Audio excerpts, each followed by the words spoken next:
फरायसा आफाद बिश्वनाथ जिल्ला आरो इस्ट गहपुर लोगोसे बिश्वनाथ जिल्लानि गासै दखराफोर जोंनि गोबां बे जायगानि ओनसोलनि रायजो राजा बेनिफ्राय बेयाव जोंहा हाई स्कुलनि फरायसा फरायसुलि बिथांमोना बाहागो लाफैदों दिनैनि बे जि हाबाफारि साइकेल हानजा सुरनाय बे साइकेल हानजा सुरनायनि उद्देश्यआ मोननै गिबि उद्देश्यआ जाबाय दुलाराय बर' फरायसा आफादनि जि मिशन क्वालिटी एडुकेशन जि मुभमेन्ट गुन गोनां सोलोंथाइनि जि मोनसे जावरिखांनाय जि मोनसे आन्दोलन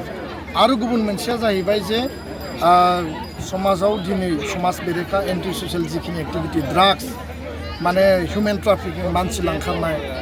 जौ जुवानि जि परिबेस आरोबाव लोगोसे जों नुदों जे चाइल्ड मेरिज दा बे माने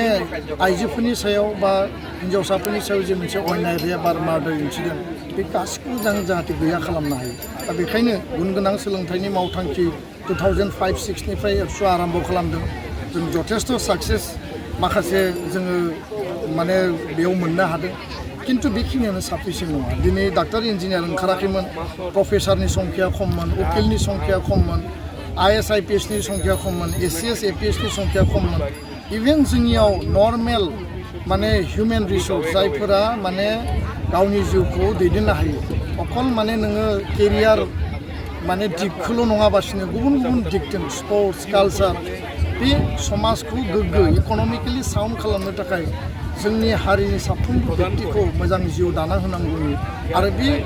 शक्तिशाली परिबेस दानांगौनि थाखाय बड'फाया जि गेरेमसा माहारिनि बाथ्राखौ जोंनो होनानै गालांदों आरो बे गेरेमसा माहारिया जानांगौब्ला साफ्रोमबो फरायसा फरायसुलि व्यक्तिया मजबुत जानांगोन आरो बेखायनो गुन गोनां सोलोंथाइनि जि थासारिखौ मजबुत खालामफिननायनि थांखिजों दिनै बे दैमालु गहपुरनि बे जारिमिनारि जि जायगा बे दैमालुनिफ्राय बेखौ जागायदों आरो इन्टारस्टेट जि बर्डार माने अरुणाचल आसाम बे ओनसोलफोराव दिनै ड्राग्सनि इलिगेल माने बेयाव बेहाफोरा सोलिगासिनो दं आरो ड्राग्सजों दिनै जोंनि समाजाव मानसिफ्रा दिनै एडिक्टेड जादों रिहेबिलिटेसन सेन्टाराव थांनांदों मोजां परियालनि गथ' गथायानो दिनै बिसोरनि जिउआ माने स्पइल जादों डेस्ट्रय जादों बेखौ जोंनि मेगनाव दा जोङो नुदों दा बेखायनो ड्राग्स जाहाथे जोङो बन्द खालामनो हायो जिर' टलारेन्सआव ड्राग्सआ जाहाथे बन्द जायो आरो बे इन्टारस्टेट बर्डाराव एसे रां मोननायनि थाखाय जोंनि मानसिफ्रा जि मोनसे बे ट्रेकआव इनभल्भ जादों आरो जोंनि फंबाय बिनानाव हौवासाफोरनिल' बाथ्रा नङा हिन्जावसाफोराबो दिनै इन्जेक्सन लानानै ड्राग्स माने लानानै दिनै बिसोर गावनि जिउआव आसखान्दा जानांगोन दिनै जों बिश्वनाथ जिल्ला दुलाराय बर' फरायसा आफाद आरो सानजा गहपुर दखरा एबसुनि बानजायनायाव जोङो मोनसे जि बड'फा गोजोनथियारि सोलायनाय आरो जोंहा जि सोलोंथायारि मोनसे जांख्रिथाय खांनाय बे मोनसे हाबाफारि आरो जों बेखौनो साइकेल सालायनायनि गेजेरजों जोङो दिनै गामि गामि जे गुन गोनां सोलोंथाइनि सायाव गोसो होनांगौनि थाखाय आरो बेजों लोगोसे जिहेतु जोंनि समाजनि गेजेराव जे जौ लोंनाय माने ड्राग्स जानाय आरो भां सोबनाय बियो लासै लासै उन्दैफोर गथ' मानसिफोरनावबो बांलांनो हमबाय समाजा एसे गाज्रिनिफ्राय गाज्रि थासारियाव थांबाय आरो बेजों लोगोसे जोंनि जि बड'फारि गोजोनथियारि सोलायनाय जिहेतु जोंनाव माने गुबुन माने मानसिया थाखानाय हिन्जाव गोनाङानो गुबुन हिन्जावखौ लाना खारनाय बे बिराद समाजाव बारा जाबाय दा फारसेथिं बे जोंनि बेफोरखौ जोङो सांग्रां खालामनो थाखाय दिनै जोङो फार्स्ट बिश्वनाथ जिल्ला एबसुआ नैबे दैमालु जोहोलाव बे गेलेग्रा फोथारनिफ्राय जोङो 10 किल'मिटार जोङो साइकेल हानजा सालायगोन आरो बिदिनो जोङो सम आरो सुजुगखौ नायनानै जिहेतु जिल्लानि सिङाव 6था दखरा दङ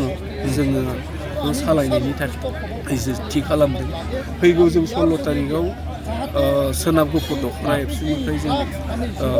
रावबो सालायगोन आरो बेबायदिनो जों टाइमखौ गोरोबनानै जोङो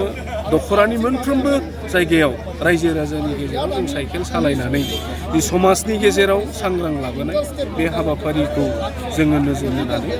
जोङो दिनैनिफ्राय बेखौ जागायनाय जादों। थारैनो बे समाव मोनसे सोंथि गोसोआव फैदों फुजा मेलायावहाय जोंहा इलिगेलै खेल होनाय आरो लोगोसे फेग्रा मुवा लानायफोरखौ नुनो मोनो बेफोरखौ थारैनो होबथानो हागोन ना हाया? बेथ' जोंनि समाजाव बियो बांनायनिफ्राय बांदोंसो फारसेथिं दुलाराय बर' फरायसा आफादा